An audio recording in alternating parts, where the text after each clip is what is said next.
খাইবার ছিল ইহুদিদের একটি শক্তিশালী দুর্গ।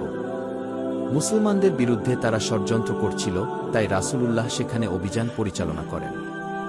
একদিন রাসূলুল্লাহ বললেন, আমি কাল সেই ব্যক্তির হাতে পতাকা দেব, যে আল্লাহ ও তার রাসূলকে ভালোবাসে এবং আল্লাহ ও তার রাসূলও তাকে ভালোবাসেন।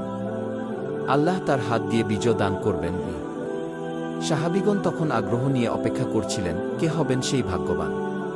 পরদিন রাসূল শাহ বললেন, আলী কোথায়?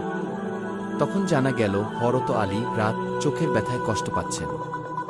রাসূলুল্লাহ তার চোখে একটু থুথু লাগিয়ে দিলেন এবং আল্লাহর কুদরতের সাথে সাথেই তিনি সুস্থ হয়ে গেলেন।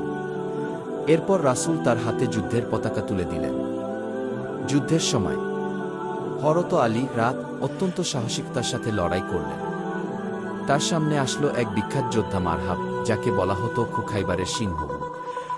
মারহাব বলল, খাইবার জানে আমি মারহাব, অস্ত্রের মাঝে আমি অদ্বিতীয় সাহাব্য।